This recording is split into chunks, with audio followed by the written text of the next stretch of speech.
Hello. Hey. I would like to point out, as it is in the description, that I tend to swear. And should any of you have a small child, though I write My Little Pony Friendship is Magic, you should escort them from the room. Nice.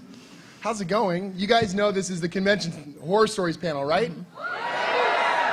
I thought maybe you were just resting your feet, and you thought this is a big open area with seats. Seems comfortable. These are nice chairs they got here. Yeah, they're cushy this time. It's not plastic. Pretty good stuff. Yeah. Let's give it up for Emerald City Comic Con.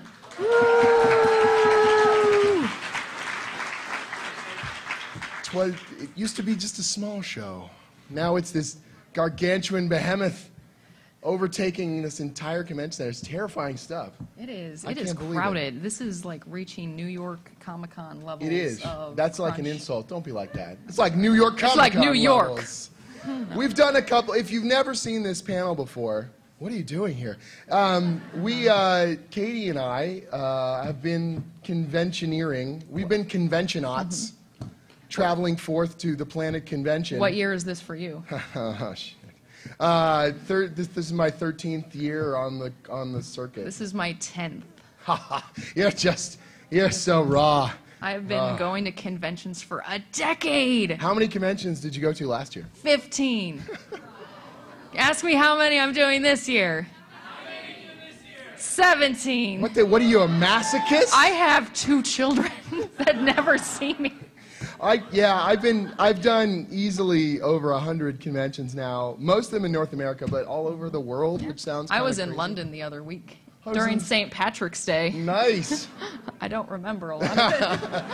So we're going to the format here is essentially you're all wonderful people because you're in this panel here with us. But over those 10, 12 years, we have seen things.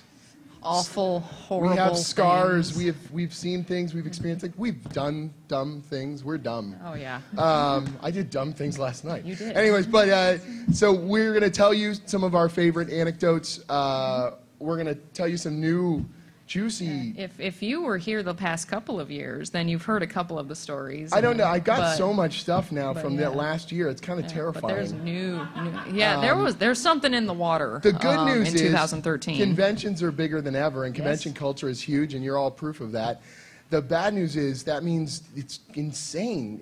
The crazy people are everywhere. It means that some people decide to leave their basements. That should not have. You're getting it. Well, it's, okay, 99.8% of people at conventions are wonderful and amazing, and I love them, but I don't remember any of those people because I remember that 0.2 awful percent. It's true. So before we dig into this, by the way, quick round of applause. This is Katie Cook, the writer of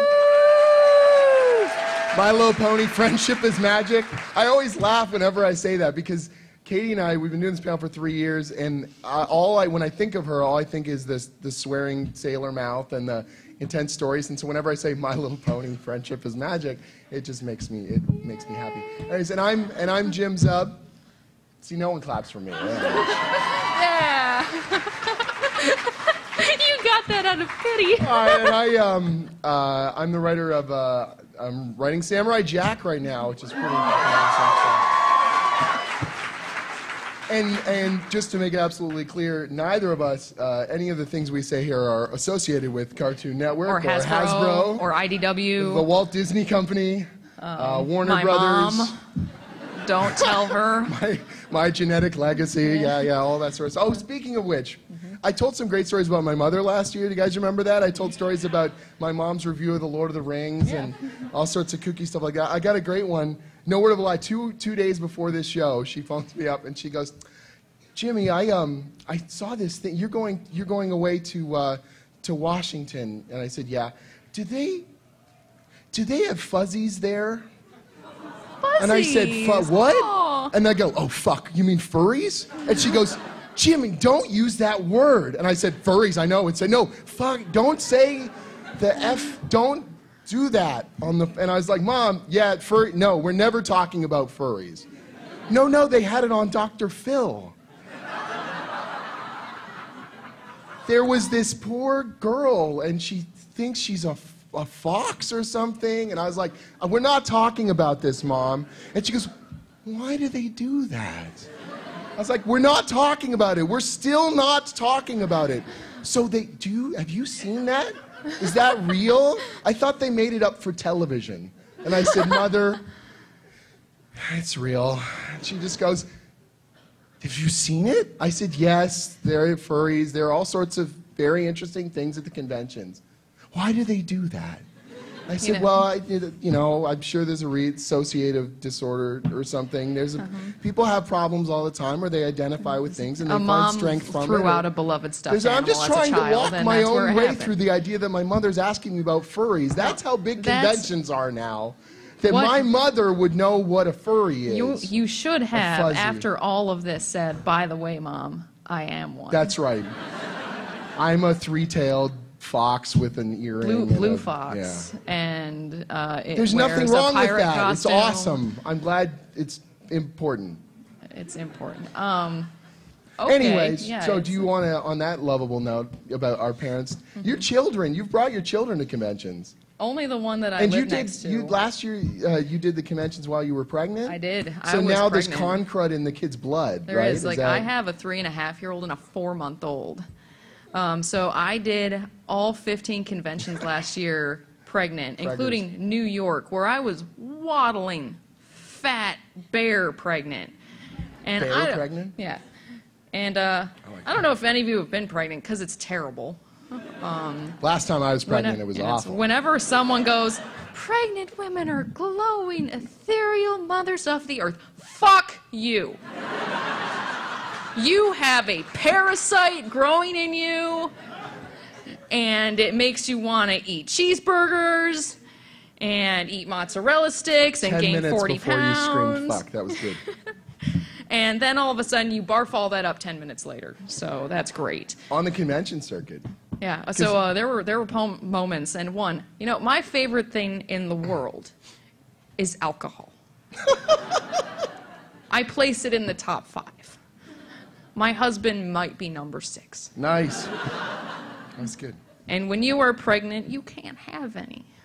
So all of that throwing up is for naught. There should be a reason why you're that ill. You should have been euphorically happy. It's like it should be a hangover from a nice $60 bottle of Cab. And it's not.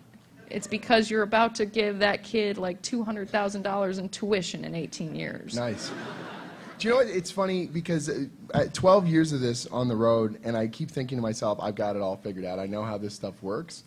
The reason why I'm looking at her is because that light, I am wickedly hungover this morning. It's not even morning. I don't deserve any of this now. Thank you. In other news, I drank 2 bottles of wine last night, and I'm fine. You're just a child at this stuff. I had hangover symptoms I've never had before.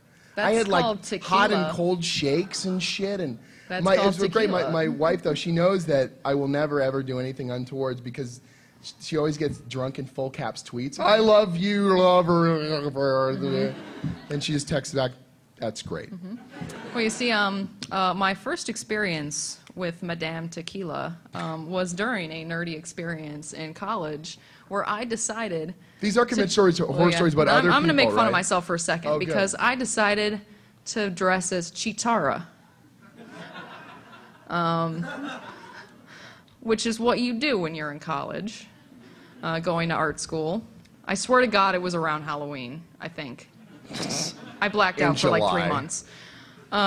So I let my friends do the Chitara hair with the black dots and the orange. Yeah. And after knowing that tequila is involved, it is not that far off to believe that they did it with oil paints. Oh. And that's where my first pixie cut came from. Nice. But for the evening, I looked like Chitara. There you go. There you go. That's a good pickup. I haven't done any of that since, and don't tell my children about that story. Nice. Don't worry, it's not like it'll ever be recorded. 21. So, other than the fact that we're drunken reprobates who are professionals in this industry working for some of the largest entertainment corporations on planet Earth. We're classy folks. Classy. You're classy folks. How classy? Tell us a classy story of classy people who did classy things. I am going to tell you something that happened less than 2 hours after this panel last year got out. Because they wanted to be first in line. They're like, I'm going to give you... somebody was in this panel and said, "Challenge accepted. I'm going to be a story next year." And this is the best part because it was a woman, and not a lot of my convention horror stories revolve around being a woman. Like women aren't going to make... Men are assholes, so I'm sorry. Okay.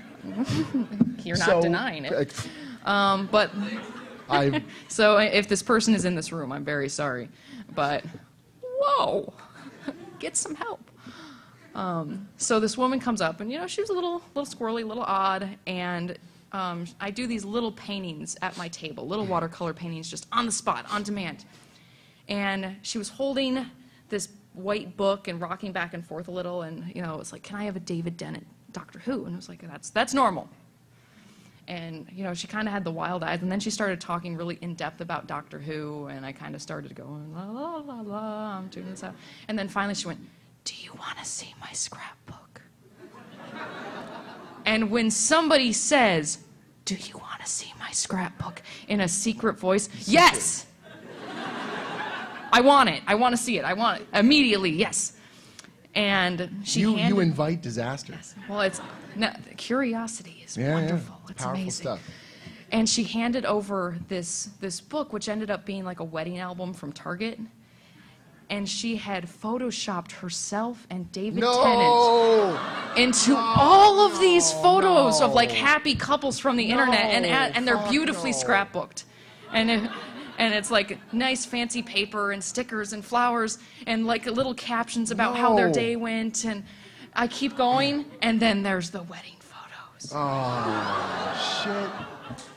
And then I finally got to some blank pages, and she went, "This is where I'm going to put your picture of all of our pictures of David and I at the convention." And I went, "I know how David Tennant dies."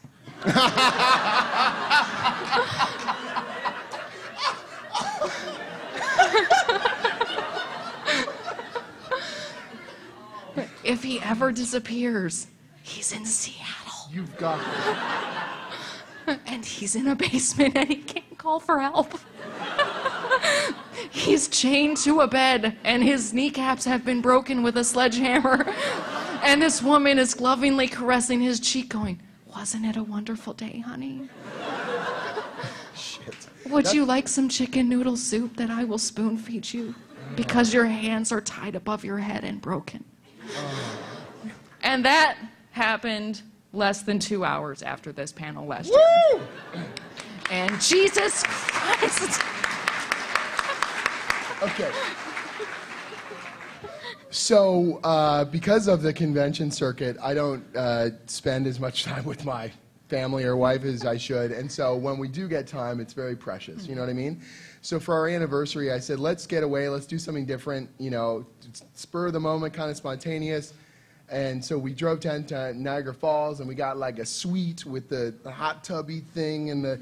How very 80s of you. Very 80s. It was good. I guess I was channeling like Superman when they go to the... Anyways. So we go to Niagara Falls, and we're hanging out, and we're having a great time, and everything's wonderful. And this is the reason why I don't give out my business card anymore. So, unless I know who you are. So we're good. How else can I say that? And the phone rings, and I'm an idiot. I have like Pavlovian, like I shouldn't pick up the phone, but you've already picked it up by the time you know you shouldn't. And I answer the phone, and there's just this awkward on the other end of the phone. And I'm like, hello? I'm really pissed off because, I'm on this anniversary day away. This guy goes, this is Jim Zub, right? Yes. Look, I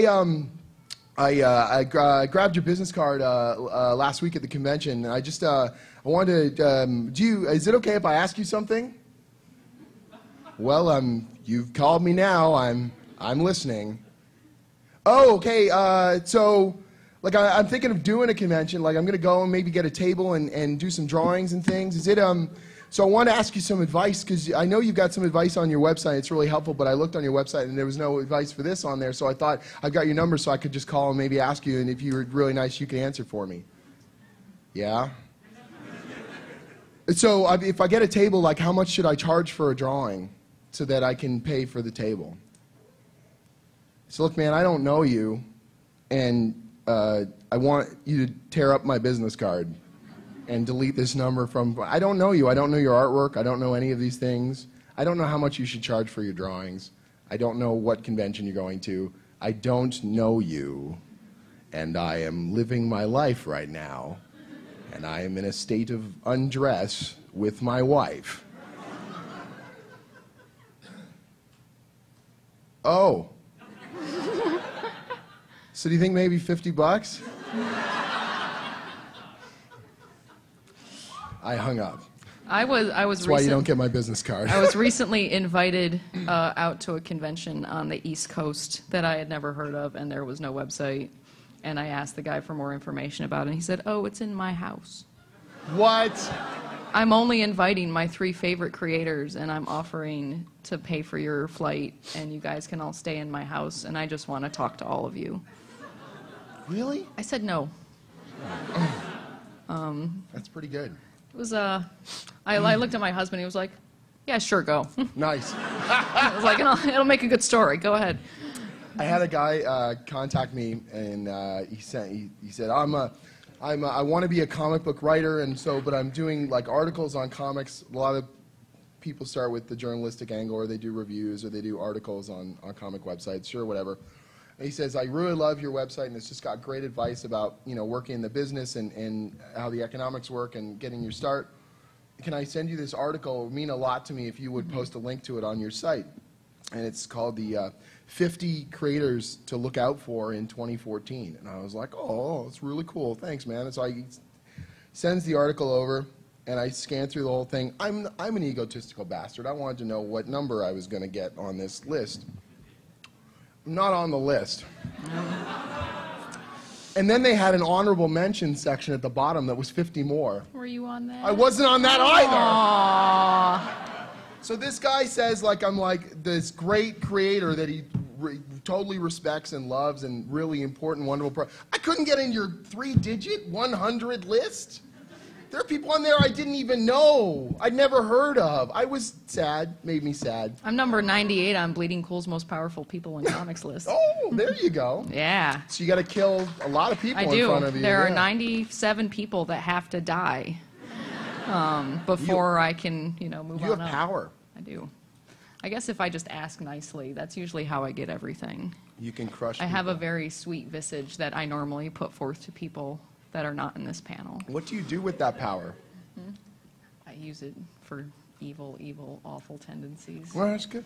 Yeah. That's good. But let's see. I'm trying to think. Do you want to tell a good one from a good new one? A good new or one? Or do you want to revisit a classic? I got a fun one where I was at Gen Con last year. You guys know Gen Con's a big Dungeons and Dragons show, role-playing games. So, awesome. I love D&D. I love RPGs. He dresses up as a drow elf on Sunday. It's a thing. So it's funny you mentioned drows, actually. So I'm at the show, and I'm tabling with Tracy Hickman, who's the author of Dragonlance. He's a dear friend. That's fucking weird. So not him, that I know him. It's weird. I grew up on those books. Anyways, I'm talking with him, and he's talking all about, he keeps saying blah, blah, blah, Bobby this and Bobby that. And he's talking to friends of his, and then he says something else about, I haven't seen Bobby around or whatever. And I'm like, Bobby, who's Bobby? And I look over and I go, Tracy, who's Bobby? He starts laughing. He goes, Bob, Robert, R.A. Salvatore, New York Times best-selling author of Drizzt Do'Urden and all the friggin'. I start laughing. I'm like, when you say Bobby Salvatore, it sounds like a gangster. Like, hey, Bobby Salvatore. Hey. Gotta fucking write about some dark elf there and break your fucking knuckles. How do you like it? You got a black shirt, you owe me royalty, because it's my guy, he's shadow melded. He's gonna fuck you up. Yeah, he's got a panther and 2 scimitars. He's gonna fuck you up, man. So I kept doing this like gangster Bobby Salvatore. Tracy's laughing so hard, he's got tears running down his face. Everyone that comes by is like, you gotta do the Bobby Salvatore, do the Bobby Salvatore. I'm like, I didn't get into it. This guy, one of my friggin' heroes of writing is telling me I'm funny. Yeah. I roll like with it. I'm not rolling with it. So I'm going on and on and on about, hey, fucking draw this and fuck that, and trying not to say it too much in front of children, but you know, and on and on and on and on like this, right? It's the funniest thing. I'm having a good old time. So later on, I'm doing a drawing for someone. My head's down, and all of a sudden, it's this form leans in over top of me and goes, "Was that you said about my dark elf?" It's fucking Bob Salvatore. Tracy told him over lunch, and Bob thought it was fucking hilarious, so he wanted to scare the shit out of me. He scared the shit out of me.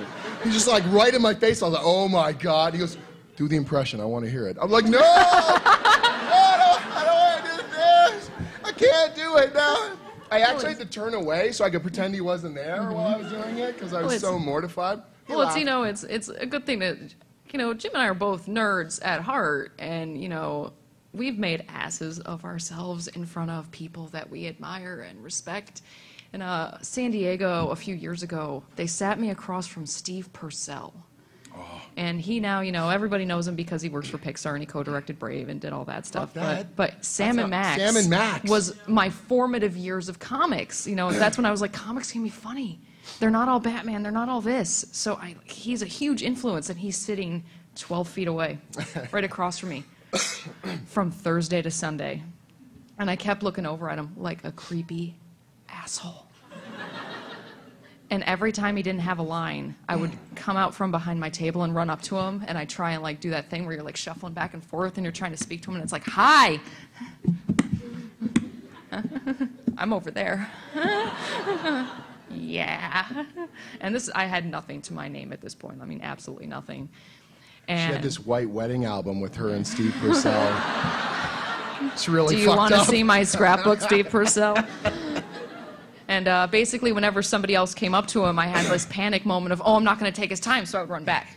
Oh, God. And I did this at least 3 times a day from Thursday until Sunday. And then finally on Sunday, I just gave up on myself, and I went, I'm going to buy these 2 prints on the table. And I bought them, and I left.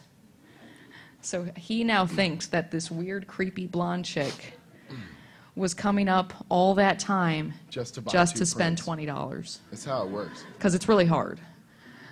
And it's just, again, there's so many people, it's like the second they introduce themselves, it's like, oh my God, you're them. Wow. I like you. Have you had people do that with you now? I have, and it's really awkward. There are much better people to be inspired by than me. Please don't be inspired by us. That's terrible. I'm going to start carrying around a Post-it pad of like, let me give you 5 better writers than I am. Nice. Because I'm considered a writer now, which I've never really been. Because I write My Little Pony: Friendship is Magic. Right. And that's like the first full-time writing gig I've ever had. I've always been the artist. So now it's like, oh, do you have any? It's like, do you have any? Always been Dartist. It's like one word. It's like, do you have any writing tips for me? I just kind of go. I have like a start point and a stop point, and I just fill everything else up with Roadhouse references. And it's good. People seem to like it. But yeah, it's every once in a while I get like the like really intense fan, because I've written so many issues of My Little Pony now. And My Little Pony, you know, I'm not going to rip on this fandom because I love them, but I'm going to name drop Bronies. Woo! Are there any in the audience right now? Yeah. Damn right. Okay, so as I said before, 99.8% of fandoms are wonderful. And the same thing goes with Bronies. They are the first to rally behind like small children who are being bullied, and they're supportive and wonderful and amazing, but I remember that 0.2%. They stick out in my mind. And I'm going to tell a story of the first Brony convention that I went to last year. The first Brony convention? And it was, because I went to 2 last year. I went to BronyCon, which is huge. I mean, it had like over 5,000 people. 5,000 Bronies. And I don't have a lot of weird stuff from there. Everybody was actually quite charming and delightful. But then there was this little hotel show in Brooklyn called Big Apple PonyCon. And this is where I almost went, I don't want to do specialty shows, because if this is what it is like, I am scarred for life. Because I was by myself. It was a small show, so I was like, I'm just going to go, and my collaborator, Andy Price, is sitting there. And in the show, Twilight Sparkle, this one pony, ascends to being a princess. So she becomes an alicorn. And that had just happened in the show. I don't even know what the fuck you're talking about. They're pretty ponies. You're saying it to me like very Yeah. matter of fact. Yeah. Like, it becomes an alicorn. This is how it happens. I got you. But basically, this main character went from being a regular pony to being a princess. So sort of like a Yeah. Super Saiyan pony? Yeah, so she ascended to another level. Yeah. And, yeah. Okay, they're Well, going it's- over 9,000. Got This guy came up to me, and he started asking for Hasbro's information so yeah. he could email them or call them, and I was like, I don't have any of that, I'm sorry. And then he started going off on this rant about how wrong it was for Twilight Sparkle to become an alicorn. And it's like, I'm sorry that the show is taking another direction, and I'm sorry, we got to see where it goes with the new season whenever it starts. And he was like, you don't understand. Where she was before was fine. And where she is now, she's out of my league. And he started bawling.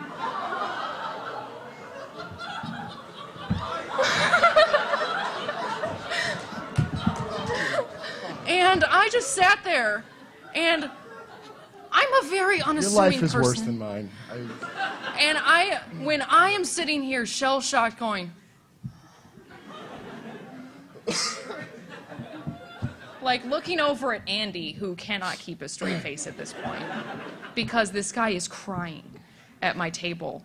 And it was just like, I'm sorry. I don't know how to console you. And then I have not the words. And then finally, some very nice person came and like patted his back and let him off. And I was just standing there for like another 10 minutes going, I don't know what just happened. You broke a man.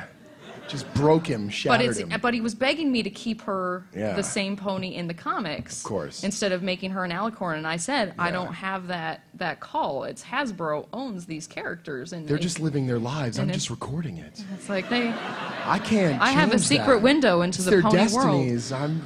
I'm But- merely the scribe. But that is the only issue I have ever had in the entire fandom, and people give them so much shit. But that is like, out of all of the stuff I've ever done, that's the one time where I've been like, That you shattered a man's dreams.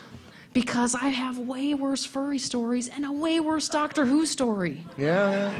I place Doctor Who way worse than Bronies now Wow. because of that woman with the scrapbook. You guys are married to him in your head. I learned what headcanon was, Oh, by the fuck. way. I know what headcanon is, and I learned Shipping. what a waifu was last year. So a waifu I know it is... Why do I know what that is? For those of you that don't know, this fascinated me. Oh, God. Because I get all these tweets whenever a new issue comes out of people that are upset with me. It's like, because that's how you let people know that you are upset. You tweet at them. Yeah. Because it's not like we can go, well, I'm just going to scroll past that. Nope, that makes us stand up and listen. And he was like, I don't like how you're treating my waifu. And I went, I don't know what that is. Time for some I was research. like, hello, Google. I don't like reading this. But a waifu is like a fictional character that you love so much. You're like married in your head fiction, your head canon. Head fiction. That's good. It's like, so, me, I am married to Chris Hardwick. And we have a wonderful life, and my two beautiful children are our two beautiful children. And that's fine. But he's not fictional. Or an anime character. Or a pony. Or an anime pony. Or an anime pony. Or a dragon. real pony. Yeah. Or a dragon. Dragon's good. Yeah. Because, another thing from last year. Oh. So I did a lot of shows, and I walked around a little bit because I was pregnant, which I normally never walk around shows, but you got to get up and move around. There was a woman selling like her monster porn fiction. That doesn't surprise me. And one of them was a dragon that like turns into a human. It's like erotic of monsters and Bigfoot and like Sharkman. That's how that happens. Okay, well, if we're going to talk about the weird... Hello, Japan. So anyways, so I've done shows. Japan's beautiful. I love Japan. I've done tons of work with Japanese companies.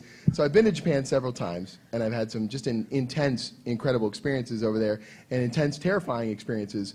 And so they have a fan fiction culture. Well, it's the fan comics, doujin comics. They call it doujinshi. And those stores that only sell fan comics, the stores that support themselves on making fan fiction comics. That seems like it would have licensing problems. And about 80% of it is erotic stuff. And so we would go in there occasionally because my friend was like, oh, I'm going to buy some stuff. I can resell it at conventions. I was like, what do you mean? Oh, I'm going to buy like just, Pokemon porn and Sailor Moon and all this sort of stuff. And it's just anything that you could. We found there was porn of the Gorillas, the band. The band. Yeah, so those guys all got fucking. Anyways, it was terrifying shit. The whole thing was terrifying. But one of the weirdest experiences was not at the erotic store. We were in this story called, it's spelled Mandrake, but they call it in Japan, it's Mandarake. So we go into Mandarake, and it's all, fan stuff and art books and manga and toys and all this incredible stuff. It's like, this is a multi-tiered story. I'm going on an epic one here. And most of the staff that work there, what we found out is they work there so they can get credit so they can spend more stuff at Mandarake. Now, the word otaku in North America is a very, it's a fun kind of fan connotation. Mm-hmm. In Japan, you can be an otaku of anything. And otaku is like, you forgot to bathe yourself and eat because you are obsessed with blank. And so you could be a car otaku. You'd shit yourself because you were working on your car too much. Your nerd thing. But it's like an unhealthy, insane nerd thing. So when you go to Japan, you're like, I'm an otaku. They're like, oh. Yeah, you. Like, it's not a good word. Okay. Like, it's not. But so, and I mean this in the most loving way possible. The people that work at Mandarake are otaku. Like, they are. Something is snapped, right? And so I was talking to this, we had a list of stuff we were looking for, and I handed over to this woman that's working at the store, and she's terrified to interact with other human beings, as far as I could tell. And so I hand her the list, and she just looks at me, she looks at the list, and she goes, hi, hi, hi. And I'm like, okay.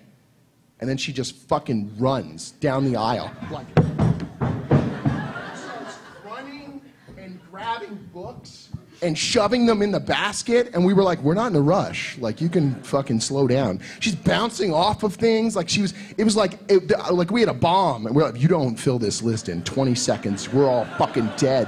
She went crazy, like intense, and we were just like, oh God, what have we done? Why did we ask a salesperson to help us? This is terrifying shit, right? And so we get this, and I think that's the craziest thing that's gonna happen at the store. It's not. There was this woman there, there's this Italian woman, a white-haired lady, and she was this quiet little Italian lady, and she was filling these shopping bags with manga. And we haven't seen a non-Japanese person in days. And so I was just like, oh, wow, fuck, okay, cool. And so we sort of walked by, and she goes, oh, hello.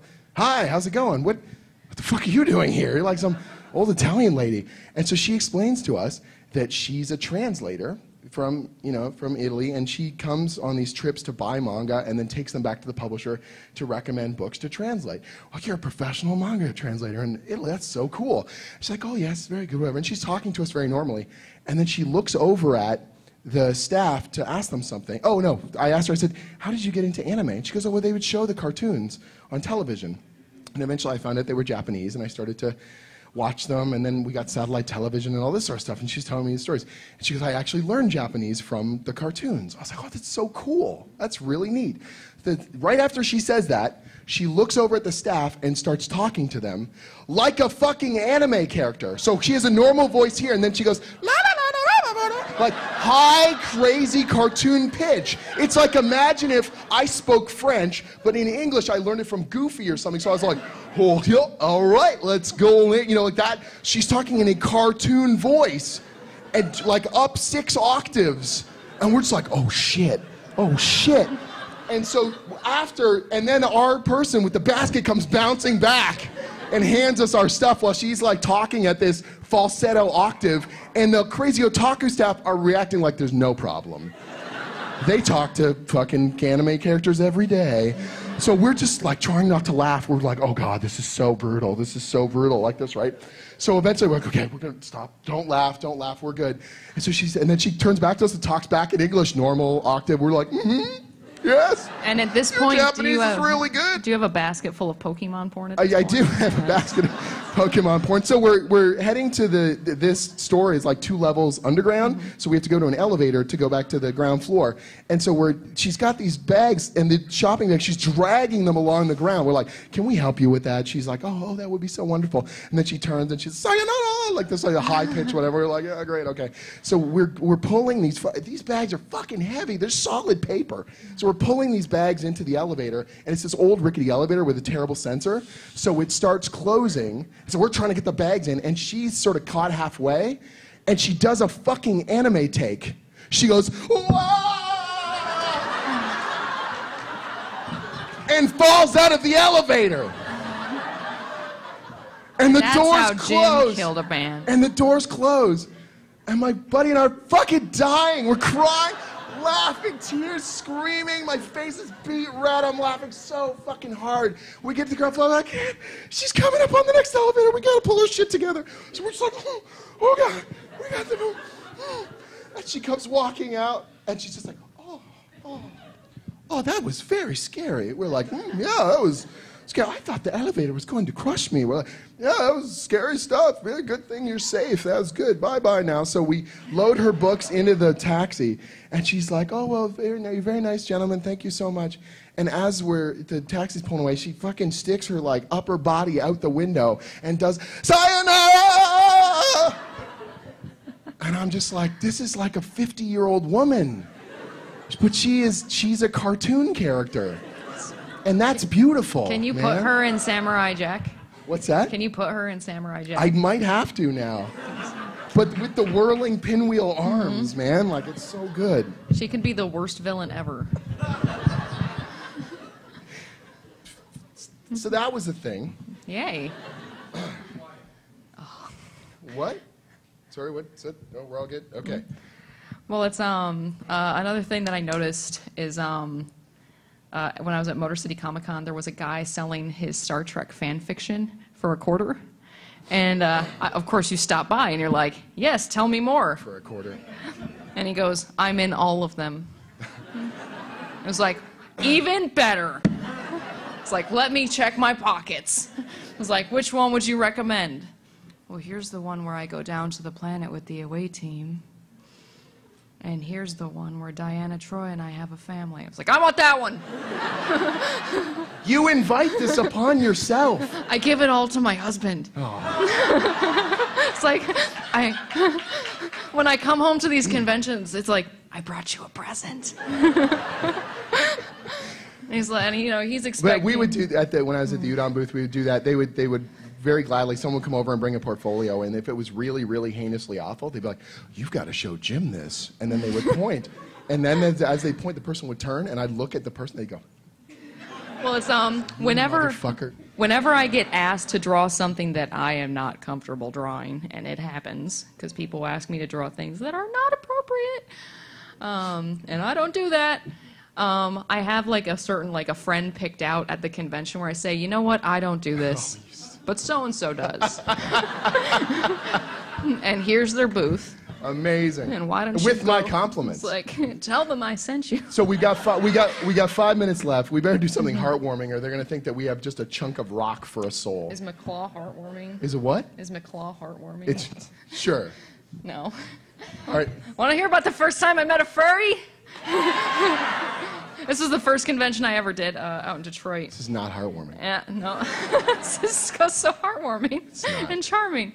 I know this is not heartwarming. This is a favorite.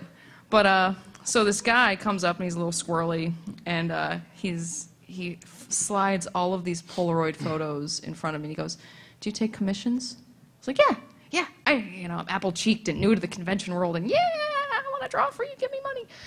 And I look down at these things, and it's of a white Siberian tiger fursuit, and it's wearing a loincloth. And he goes, "This is McClaw. He's very majestic." And then I don't know if he saw something in my eye that he liked, because then he went, "That loincloth is removable." And that is where I went, "Oh, I have to pee." And then I left and hid behind a corner until he went away. Well, that was very heartwarming, Katie. That was great. That was good stuff. I can't top that, thankfully. I had yesterday, I had a little young girl, must have been like 7 years old. She came over to the table and she's looking, she goes, "Are you Mr. Zub?" And I was like, "I am." I think she's gonna like pull out, I did this Little Sonya book, which is like Red Sonya, but she's like a little kid. I assume, okay, Little Sonya, Samurai Jack. She pulls out Pathfinder, which is like this violent fantasy adventure series that I write. Bloody stuff, right? And she puts on the table and she goes, "This is my favorite comic book." And I was like, "Are you serious? Holy shit, like this is amazing," right? And so I'm looking, and the father is standing behind me. He goes, "She's been waiting like months to meet you." I'm like, "Yeah?" She's learning to read by reading this out to me. I said, "Like all the killing parts?" She goes, "She likes those." Well, that is so typical. And so she said to me, "Can I get a photograph with you?" And my absolute pleasure. So we get a photograph, and just as she's getting ready to walk away, I said, "Can I get a photograph with you?" So I gave the father the phone, and we took this photo. I tweeted it yesterday. I said, "It's the youngest Pathfinder fan, and she's going to be a killer." Well, it's little awesome. Kids love stuff like that. Love it. It's forbidden fruit. Well, it's My Little Pony does have dark moments. I mean, I rate it as an epic fantasy adventure story, and the first arc has these changelings that suck the love out of things and leave dried husks in their wake. Those are called conventions. Yeah, yes. And there's one part where these cute little pink creatures that look like chipmunks, and I called them the cute citizens of Lovey-Dovey Smoochy Land, and they... You just said how My Little Pony is this really serious thing. Lovey-Dovey Smoochy Land. But the changelings find them, and they feed on love, so they eat them like Snickers. They like take these things and like they suck them dry and then toss them back. And this little boy came up to get a comic signed. He was about 8, and he was like, "My favorite part is when they suck the soul out of the little creatures."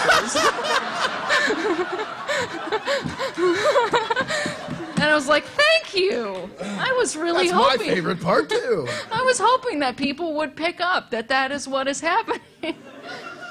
But it's like one of them is like getting heartburn. He's like, "You should eat one of these. It'll make you feel better." And that's amazing. We got to wrap this up. You guys have been wonderful. Thank you so much. Jim, where are you? I was just going to say. I'm at AA12. AA12. Don't be a story. Come visit. Or do. I'm at VO2. Buy creator-owned comics. Buy great comics. Have a wonderful show. Don't be those people.